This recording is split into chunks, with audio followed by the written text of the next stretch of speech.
Magandang araw, bayang Pilipinas. Ayan guys, so maingay. Opo, maingay talaga yung motor namin na pantabas. Andito kasi ako sa tabasan at ayan, nakikita nyo nga, ako mismo yung nagtatabas. Bakit ako mismo nagtatabas? Wala lang, trip ko lang. So, ayan, pwede ka naman talaga hindi gawin yan, pero andito naman ako sa hardware, so at namimiss ko rin kasi mga ganitong trabaho. Actually, marami rin naman kaming empleyado. Ayun, dyan sila. May mga taga-tabas talaga kami, bodigero na naka-assign dyan. Pero, ginagawan ko sila ng trabaho. Exercise na rin. Exercise na rin kako ito pag dito ako sa hardware. So, ayan.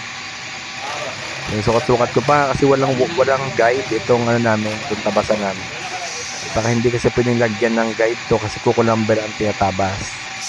Pag good number naman ay may guide. At hindi ito ang ginagamit namin tawasan cleaner ang ginagamit namin. Pero pwede rin po dito yung rough na good lumber kasi yun din ay wala rin guide. So ayan, akunting info lang. So ayan, so ako marunong talaga magtabas dahil matagal akong nagtatabas dati. Nung maliit pa lang yung hardware namin ay ako na rin talaga nagtatabas. So lahat nga ng area nung hardware na to, ng negosyo ko na to, ikabisado ko na. So ako ang nagtuturo sa mga empleyado namin dito paano sila gumaling. Unang-una matuto muna at gumaling sa mga trabaho nila dahil ako mismo ay gamay ko na ang mga trabaho dito. So nasubukan ko magmaneho ng mga truck. Naging driver na ako nung una at lalong-lalo na nagpahinante din muna ako. So ako yung pahinante at may driver kami. So lahat ay ikot ko, naging bodigero din ako, kaya kabisado ko yung mga paninda namin dahil naging bodigero din ako sa sarili kong hardware. Ayan, at ako rin mismo nag-check ng mga deliver, naging checker din ako, naging supervisor din ako hanggang sa nabuo ko na yung sistema. Ayan, hindi mo kasi mabubuo yung sistema kung ikaw mismo ay wala ka namang alam din sa negosyo mo, ano nga naman bubuuin mo. So ayan, doon sa mga bago nagtatayo ng negosyo, ay napaka-importante na kabisado nyo po ang inyong mga negosyo. Kasi kung gagawa kayo ng sistema, ay napaka-importante na kayo mismo ang bumuo ng sistema dahil kayo mismo nakakaalam ng inyong mga negosyo. Ayun.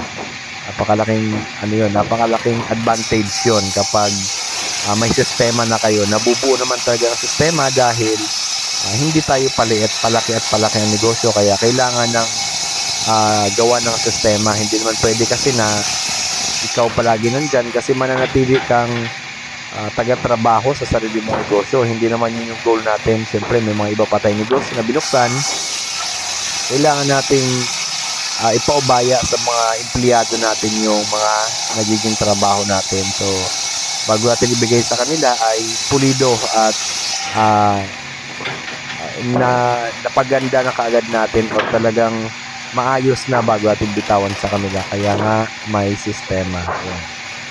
So ganon, sa lahat ng mga nagsisimulang magnegosyo ay paunahan ko na kayo, mahirap magnegosyo pero kapag nakaugat na at nalagyan mo ng sistema ay madali na lang. So kailangan talaga muna hands on kayo para makabisado nyo siyempre yung mga negosyo ninyo. Magsipag kayo at kailangan porsigido ka at kailangan hindi ka na nahihinto o naiiwan. Kailangan mong mag-innovate. So, i-improve mo kung ano yung negosyo mo, i-improve mo kung ano yung mga strategy na dapat mong i-apply sa negosyo mo. Mag-aral ka at palakihin mo. Siyempre, kailangan mo talagang gawa ng paraan para lumaki. So, kailangan mo mag-aral. Ganun lang yun. Lahat naman nagsisimula sa maliit. Kasi kung sa malaki ka galing, hindi ka nagsimula. So, at saka walang trilyon dun sa mga nagninegosyo na sobrang laki ng puhunan, ay kadalasan dyan nalulugi. Dahil hindi sila nagsimula sa maliit. Kumbaga hindi na shortcut nila. Hindi nila nakabisado yung buong proseso ng negosyo nila dahil malaki ang naging puhunan nila. So, maganda na rin na magsimula tayo sa maliit para at least matibay ang ating sininilang. Ayan. So, doon lang. Magandang araw, bayang Pilipinas.